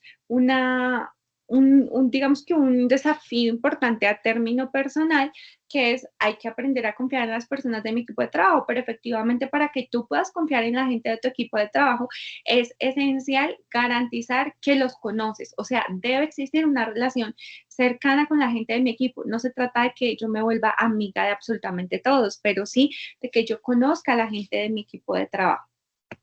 Desde otra óptica, tenemos entonces aquí otra tendencia, que es el equilibrio entre trabajo, entre vida profesional y vida privada, o entre trabajo y vida. ¿Listo? Es uno de los principales propósitos de todo trabajador en las organizaciones. Y desde esa óptica, básicamente yo les decía, las personas pasamos mucho tiempo en la organización, deberíamos tener la posibilidad de contar con espacios de vida personal y aprovechamiento personal de calidad. Entonces, en ese sentido, si bien no es una obligación, esto no está establecido por norma, deberíamos desde la responsabilidad social garantizar que las personas puedan tener escenarios, en este caso, equilibrio de trabajo-vida. Ahora, hay que tener en cuenta que hay personas que también son workaholics. ¿Qué es esto de workaholics? Workaholics son personas adictas al trabajo, sobre todo aquellas que tienen una tendencia a vivir sola y que les gusta su trabajo, por supuesto, y quieren ocupar más del tiempo, en teoría, estimado para la gestión y el desarrollo de su trabajo, lo ocupan también en este escenario, en labores y tareas organizacionales. Pero es muy importante que las personas tengan actividades de conexión en otros entornos diferentes a los laborales. Ahora, el escenario más natural es que muchas veces los trabajadores están sobrecargados y por lo tanto no cuentan tanto con ese equilibrio que pues nosotros estamos mencionando en este punto.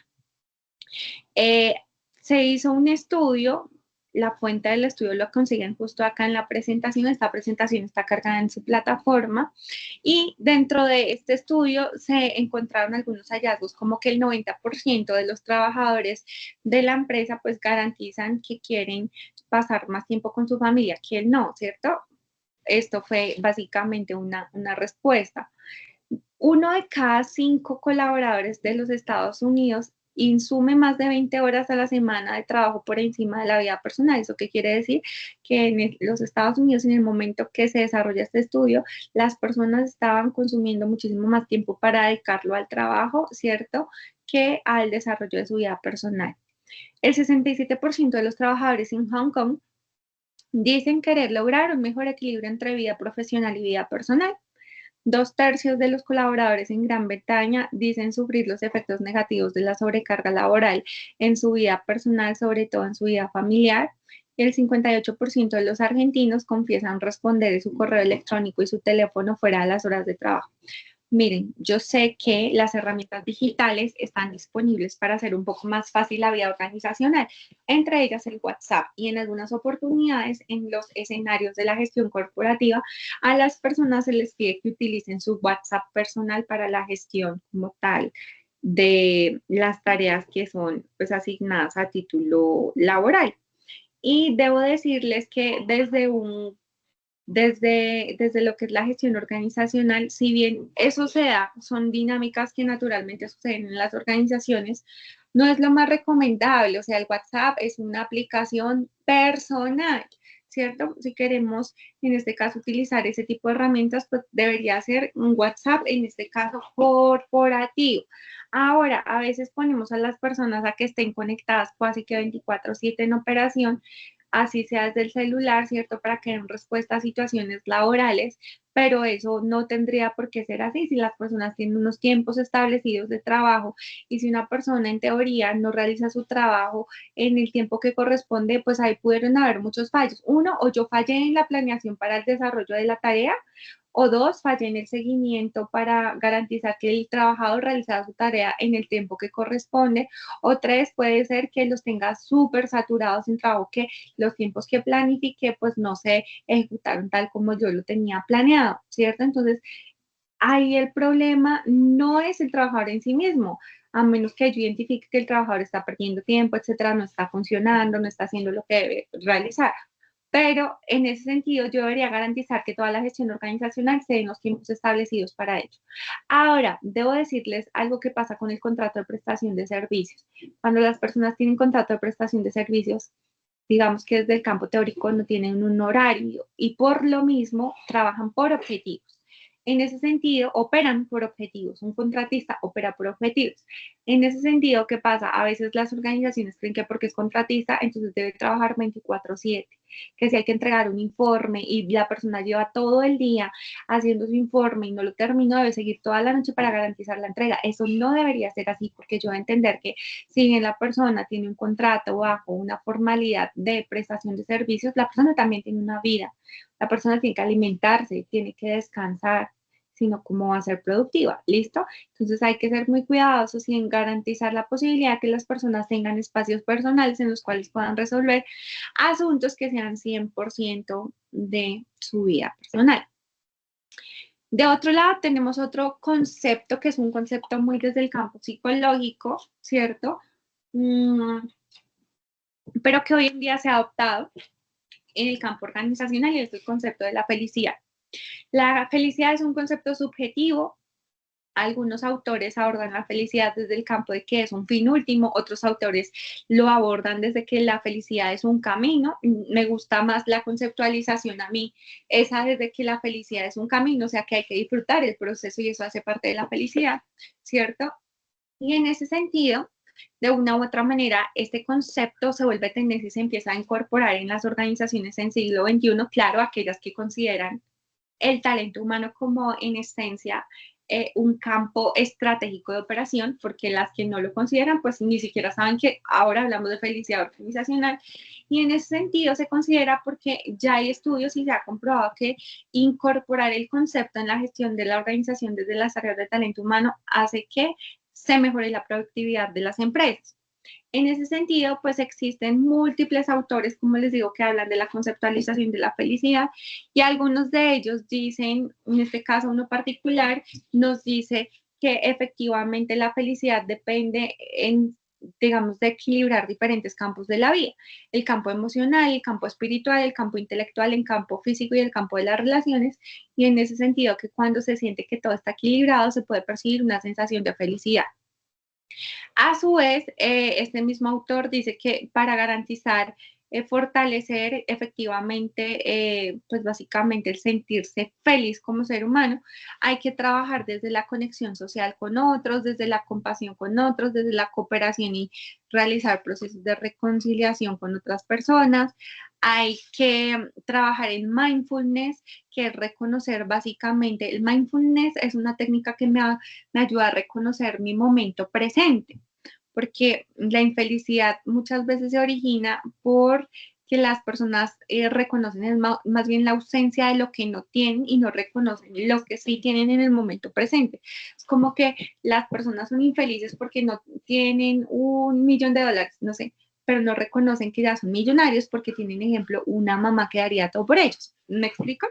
Ese tipo de elementos son el mindfulness. O ejemplo, se quejan de que están pasando un mal día cuando por lo menos tienes la posibilidad de ver y no se trata de disminuir las situaciones que el otro está viviendo, porque es que yo sí debo ser empático, pero sí de reconocer todo lo bueno que yo tengo en el momento, porque el reconocer que tengo cosas buenas en el presente me va a hacer sentir mejor y feliz respecto de mi vida.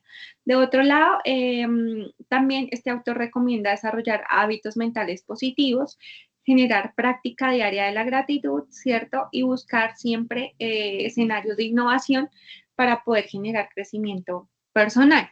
Algunos de los actores que, digamos, que hablan de la felicidad del campo personal, pero también incorporan en el escenario organizacional, son Deepak Chopra, son Elizabeth Dunn, Bob Marlene, Marty Seligman, Chris Peterson, Ed Diener, David Mayers, entre otros, la doctora Sonja, ¿cierto? Que nos hablan de estos conceptos por si ustedes quieren, digamos, que profundizar en este contenido, pues estos autores se los recomiendo que son los que más trabajan en este tipo de escenarios.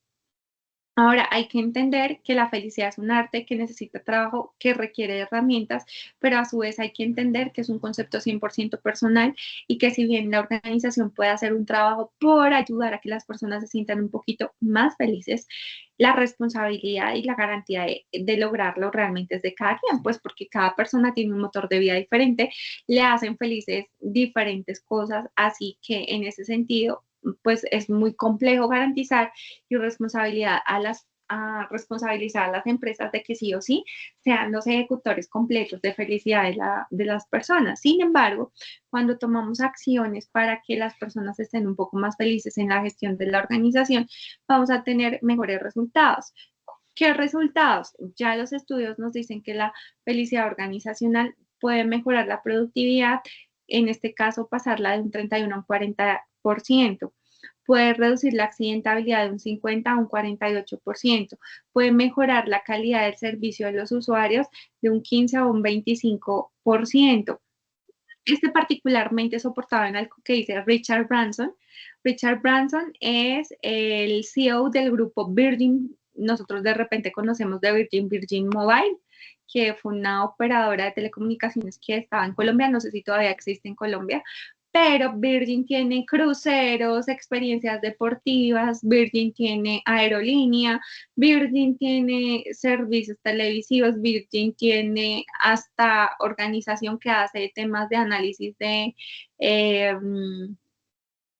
turismo externo, es decir, turismo fuera de la Tierra, como la NASA, ¿cierto? Como Tesla, etcétera, etcétera, etcétera. Es una organización muy importante y Richard Branson dice, oiga, mantenga a su gente, en este caso a su cliente interno, contento, que luego, si están contentos, trasladan esa sensación a los clientes externos, por lo tanto, esto se traduciría acá y vendría totalmente conectado, porque si aporto en la felicidad de mis clientes, de mis clientes internos, mis trabajadores, probablemente ellos van a trasladar ese escenario de felicidad a sus clientes en su gestión. En ese sentido, claramente también la felicidad va a aportar en la reducción de la rotación de un 58% a un 33%. Esto va a hacer que de una u otra manera, pues las personas no se quieran ir o menos personas se quieran ir. A su vez, efectivamente, la felicidad organizacional va a mejorar la rentabilidad de un 15 a 28% y va a mejorar el clima organizacional o laboral de un 55 a un 90%. Entonces, en las empresas donde realmente se trabaja con este contexto del clima organizacional, se mejora el clima y a su vez se vuelven las organizaciones más productivas. Esta información, miren que no es tan reciente, hoy en día ya tenemos básicamente resultados específicos que nos demuestran, este es el caso de éxito de tal organización, etcétera, pero a pesar de que no es tan reciente, hoy en día todavía se puede identificar que esta información es 100% pertinente y aplicable. Esta fuente de esta información que les acabo de compartir aparece registrada por McLeod y Clark en el 2011 a través de un estudio que hizo la organización Gallup, que el estudio se llama básicamente Gallup Stock of Global Force, desarrollado efectivamente en el año 2014, o bueno, más bien se socializa en el 2014 y que fue complementado por el Estudio Mundial del Capital Humano, BCG, desde 2014. Entonces, miren que las cifras hablan por sí solas, o sea que sí deberíamos apostarle a trabajar y a invertir en felicidad organizacional, dado que a su vez como consecuencia me mejora diferentes indicadores, entre ellos uno muy importante, que sobre todo de la rentabilidad le importa mucho a quienes sean dueños, socios o accionistas de la organización, y es que me mejora la rentabilidad, pero para el resto de la gente tiene otros beneficios como mejora en el clima laboral, etcétera, etcétera, etcétera. Yo les decía que existen diferentes formas de ver la felicidad, ya vimos una forma, aquí hay otra. Esta, por ejemplo, es la versión de la doctora Sonia, quien dice que la felicidad depende 10% de las circunstancias, 50% genética y 40% actitud. Ella le metió un tema biológico porque ella dice que hay personas que están configuradas para la felicidad y otras que no genéticamente por diferentes factores, sobre todo de tipo hormonal. En ese sentido, ella dice, hay personas que tienen ciertas condiciones que de repente están más programadas para la infelicidad que para la felicidad, o que no tienen un alto nivel de programación para la felicidad y que pues deben ser medicadas, como por ejemplo, no sé si ustedes conocían que una enfermedad que es silenciosa, pero que es muy común, que se llama el hipotiroidismo. El hipotiroidismo es una condición hormonal en la cual la hormona tiroides deja de secretar lo que necesita el cuerpo, ¿cierto? Tiene bajos niveles, así que el cuerpo debe estar suplementado, en este caso con un medicamento que se llama levotiroxina, para que pueda producir exactamente lo que se requiere. Pero en ausencia de esa producción, bajan los niveles de dopamina, serotonina, y la persona tiene una tendencia a tener estados de mal humor, de repente de sentirse altamente agotado, bajo nivel del metabolismo. Entonces, de una u otra manera, eso era lo que argumentaba la doctora Sonia. Entonces, ella decía, hay que ayudarse porque físicamente podemos tener un impacto en términos de felicidad, pero esta era su versión de la felicidad organizacional. Ahora, si queremos también trabajar en este concepto, les recomiendo que lean este libro, Super Cerebro, Super Genes, que habla un poquito más hacia la programación también neurolingüística. Miren, otro autor nos dice la felicidad depende 100%, en este caso, perdón, 10% de las circunstancias, 90% de la actitud que tú le pongas. Cada quien se queda con su concepto de felicidad. Este fue el primero que yo les compartí, que fue la versión de Ben Sahar, ¿cierto? Que decía que la felicidad era 20% espiritualidad, etcétera, cada uno de estos campos. Y cada persona lo vive diferente, pero lo que al final nos interesa es que en el campo organizacional busquemos la manera de incorporar estos conceptos, ¿cierto? Y buscar la manera de que hábitos que generan felicidad desde el campo personal puedan incorporarse en el campo de la organización, como por ejemplo, sal a dar un paseo, en este caso, si yo tengo la oportunidad de garantizar y es necesario que la gente haga pausas activas, que las haga. Si las puedo dirigir, obviamente, desde las posibilidades que los equipos de trabajo permitan, muchísimo mejor. Ahora, llamar a 5 personas y darles las gracias por existir, entonces practiquemos el hábito del agradecimiento en términos de la organización. ¿Esto cuánto cuesta? 0 pesos. ¿Listo? Hábito número 3, aprender algo nuevo. Entonces tenemos que ser una organización que genera una cultura abierta al aprendizaje y a la innovación, porque esto va a hacer que la gente se sienta útil, aprenda nuevas cosas, se sienta de una u otra manera con la capacidad de ser generador de cambios y generador de transformación. Comerse algo que se encante, hay que propiciar espacios de socialización, no todo puede ser trabajo, que se den espacios de integración. Dale una sorpresa a alguien que no lo espere de ti, celebremos los cumpleaños, no necesito hacer una super fiesta, ¿sí? Pero reconozcamos de alguna manera, y no solo los cumpleaños, las eventualidades especiales de los equipos de trabajo.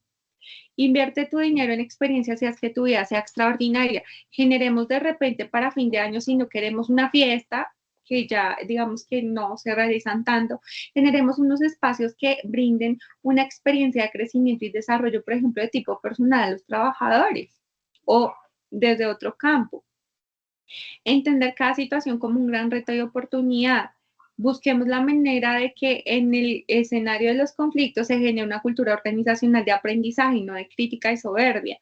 Desde otro lado, sea asertivo y di lo que piensas con mucho amor. Trabajemos en una cultura organizacional que se preocupe por las formas y no solamente lo que va a decir, sino no se trata de adornar, sino de buscar las mejores palabras para garantizar unos esquemas adecuados de comunicación. O sea, busquemos que la cultura de la comunicación organizacional sea una cultura de comunicación cercana, cálida. No necesito, repito, que la gente sea amiga, no, pero sí que sea cercana, que se le facilite el desarrollo de las actividades propias de la gestión de la organización. Dar un abrazo de corazón a corazón. Si la gente lo permite, pues maravilloso que se saluden de abrazo, porque hay personas que desarrollan relaciones cercanas en la gestión laboral, pero si no, pues por lo menos comentémoslo para que la gente lo haga con la gente que ama, con las personas de su entorno más cercano. Ponte frente al espejo y ríete sin parar por 30 segundos. Esto es consecuencia de los psicólogos que vienen de la corriente positivista, que dicen, oiga, la gente se pare frente a un espejo y sonría porque los gestos son contagiosos. ¿Listo? De otro lado, vive en servicio con amor. Hay que desarrollar culturas del servicio. La cultura del servicio se ha perdido mucho, pero deberíamos desarrollarlo en la medida que, oiga, yo esto lo digo ya más a título personal, dentro de mi vida está muy incorporada que hay más felicidad en dar que en recibir. El servicio ahora no significa que no merezcamos recibir, claro que merecemos recibir, pero debemos garantizar y entender, sobre todo cuando lideramos equipos, que cuando lideramos el equipo no está a mi disposición, que más bien yo como líder debo ser el que está a disposición de equipo para garantizar que tenga mejores resultados, mejor desempeño, que potencie todo su potencial, ¿sí? Todo lo bueno que tiene y lo utilice para obtener efectivamente, tener mejores resultados, pero más allá de eso, vivir una vida mejor, ¿listo? Dice una frase también que el que no vive para servir no sirve para vivir. En esencia, sí, todos tenemos un propósito y todos tenemos un montón de cosas positivas que no sabemos cómo se pueden poner en función de los demás y cómo esas cosas pueden ayudar a que la gente resuelva, mejore, etc. Entonces, miren que aquí tenemos un sinnúmero de herramientas que nos van a servir efectivamente a garantizar que en la gestión organizacional se pueda gestionar de una manera más proactiva, se pueda gestionar de una manera más estratégica y que no nos quedemos con que talento humano sencillamente es una herramienta que funciona para contratar y finalizar relaciones contractuales. No, el talento humano va muchísimo más allá, es de hecho de las gerencias más importantes porque en cualquier tipo de gerencia tú vas a trabajar con personas y que las personas finalmente son las que van a garantizar el éxito o el trabajo o el fracaso de una organización. Así que independientemente de la gerencia en la cual te ubiques, sea una alta dirección, una gerencia general o una gerencia de otro tipo de función, ¿cierto? Función comercial, función financiera. Igual todo esto que ustedes aprendieron en el desarrollo de esta formación, hay que aplicarlo y hay que tenerlo súper presente porque de una u otra manera nos va a ayudar a facilitar que el alcance de los propósitos de los equipos que dirigimos sea de una mejor forma. Y a su vez, cuando mis equipos alcanzan resultados, pues yo también efectivamente voy a poder tener un mayor y mejor alcance de resultados. Ya para finalizar, entonces les voy a presentar un video que nos va a enseñar a cómo hacemos entonces para liderar en equipos turbulentos, ¿listo? Y en entornos que son definitivamente turbulentos. Un segundo, por favor, ya les comparto. Si no se escucha, les agradezco que por favor me lo hagan saber.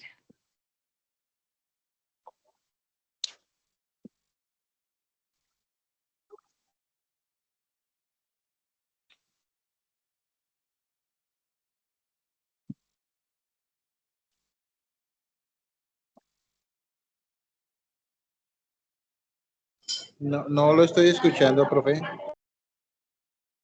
¿No se escucha? No, señora. Listo, perfecto. Permítanme un segundo, entonces ya hago un ajuste. Me toca dejar de compartirles y volver a compartir. Permítanme un momento, por favor.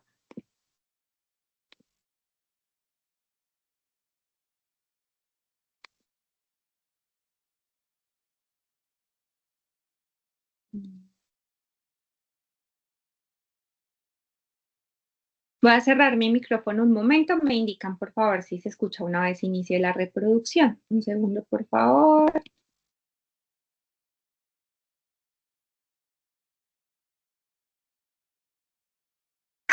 La victoria no es para el equipo con los mejores jugadores. La victoria es para los jugadores con el mejor equipo. Michael Jordan, en sus primeros 7 años en la NBA, ganó 4 premios como el máximo anotador y 0 premios como un campeonato nacional. Y cuando él reconoció que tenía que trabajar como un equipo, que él era buenísimo, pero tenía que sacar la mejor versión de cada uno de sus compañeros y la mejor versión de él como miembro de un equipo, en los siguientes 7 años ganó 6 campeonatos. Y los Bulls de Chicago se convirtieron en el equipo de la década de la NBA. Un equipo no es un grupo de personas trabajando juntas. Un equipo no se construye cuando todos y cada uno de los miembros hacen lo que les toca. Yo todavía veo a muchos empresarios, directores generales, que están convencidos que crear equipos es con el proceso de decir, a partir de mañana tú y tú son un equipo. Y se me quedan mirando y me dice, Roberto, es que no trabajan como equipo. Pues sí, porque eso no es un equipo. Un equipo es un proceso. Y es tan ridículo como decir, a partir de mañana, tú y tú son una pareja de enamorados y quiero que se comporten como enamorados y que estén buscando todo el tiempo verse y platicarse y se procuren. No hay manera, ¿no? Enamorarse lleva un proceso de tiempo, de cariño, de cuidado en los detalles. Oh, Dr. Bailey, shall we begin? Take a seat and learn something. So who wants to make history?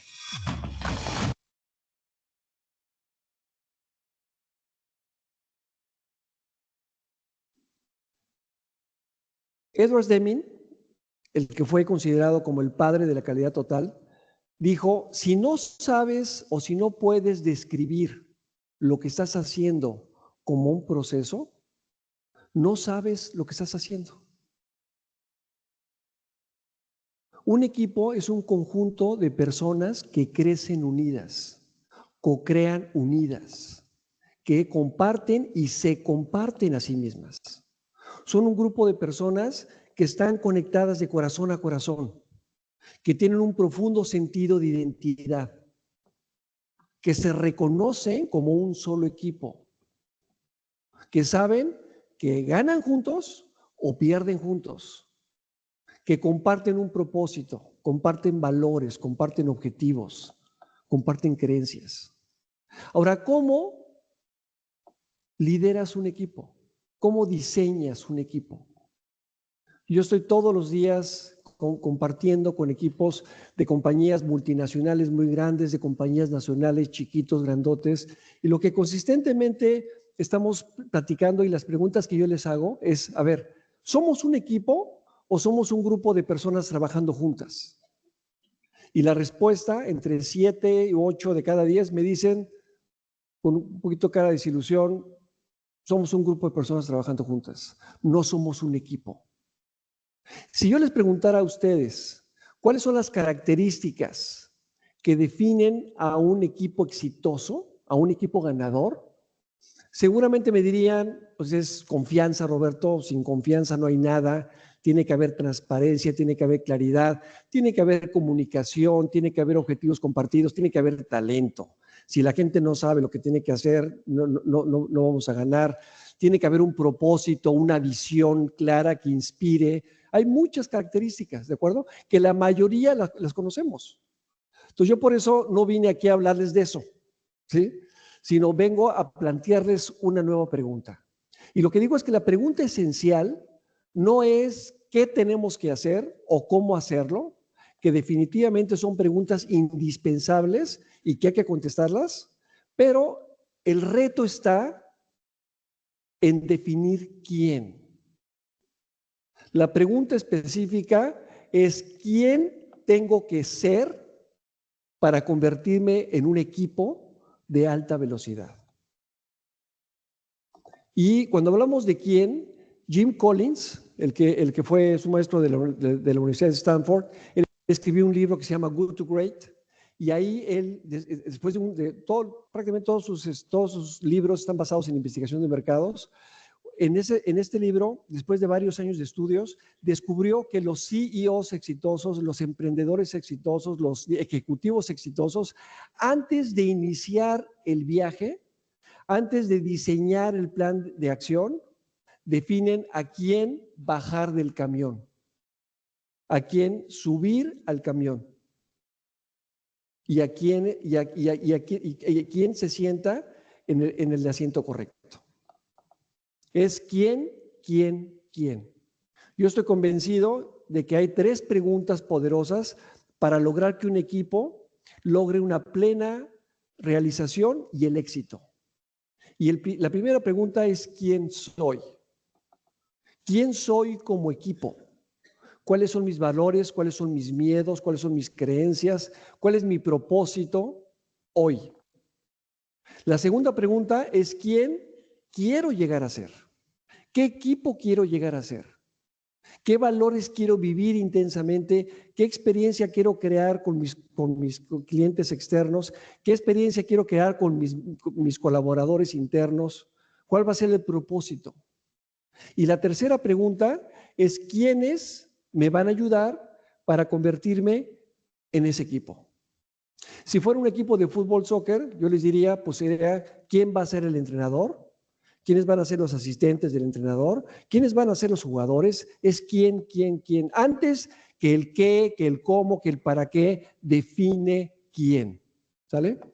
Y de ahí nos vamos a plantearnos que tenemos que tener una nueva mirada. Esa mirada donde vemos a las organizaciones y vemos a los equipos como una persona moral, como un ente social, que tiene su cultura, es decir, su carácter, que define con gran precisión su forma de ser y su forma de hacer. Cuando tú logras tener esa capacidad de definirte como equipo, como una persona moral, estás creando un gran poder que libera muchísima energía. Cuando todos los miembros de tu equipo, cuando todos tus colaboradores tienen clara la razón de por qué existen, de por qué el mundo es un poquito mejor, de cuál es su razón de ser, de quiénes son como equipo, logras que ellos tengan una clara dirección en dónde poner los esfuerzos todos los días. Les pongo un ejemplo, ¿no? Walmart, que es una compañía que todos conocemos, yo defino a Walmart como una persona moral que busca que sus clientes vivan mejor al ser exageradamente eficiente, austera, con una gran capacidad de negociación para poder lograr ofrecer precios bajos siempre. Y cuando todos encuentran esa claridad de quiénes son, cuál es la razón de ser, en dónde deben de poner el esfuerzo, todas las áreas legal, recursos humanos, mercadotecnia, operaciones, están buscando lograr eso. Algo nuevo también que propongo, además de esa nueva mirada, es una nueva forma de liderar. Es decir, es alejarnos de ese ordenar y controlar, de ese estilo de liderar que busca amenazar, forzar, donde la gente tiene que seguir al líder. Y al igual que en la metafísica, que es ir más allá de lo físico, yo he acuñado un concepto que se llama metaliderazgo, que es ir más allá de ese liderazgo obsoleto, de ese dejar de ordenar y controlar, donde la gente tiene que seguir al líder, y es irnos a un estilo donde lo que buscamos es inspirar, persuadir, convencer y conmover. Y conmover desde el punto de vista del latín, que es poner el movimiento. Un metalíder pone en movimiento a su equipo en la dirección correcta. Y esa es la nueva forma donde dejamos de liderar, donde la gente quiere seguir al metalíder, deja de tener que a querer que, y donde dejamos de liderar a la gente como ganado, donde todos piensan igual, todos sienten igual y todos buscan lo mismo. Y empezamos a liderar una persona a la vez, donde reconocemos la individualidad de la persona y donde liberamos ese gran poder de que cada persona es totalmente diferente y que tiene sus propios intereses. Y les pongo un ejemplo. Imagínense que trabajamos en la misma compañía, yo tengo un puesto abierto, ¿no? Y alguien de ustedes, la persona A, quiere el puesto porque paga el doble y le encanta el dinero. La persona B quiere el mismo puesto porque le reportan 3,600 personas y le encanta el poder.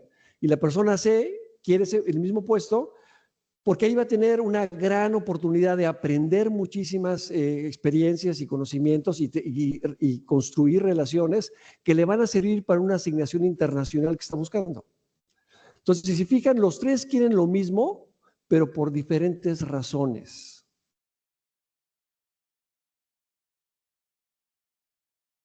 Hay tres verdades absolutas para cualquier empresario o autónomo.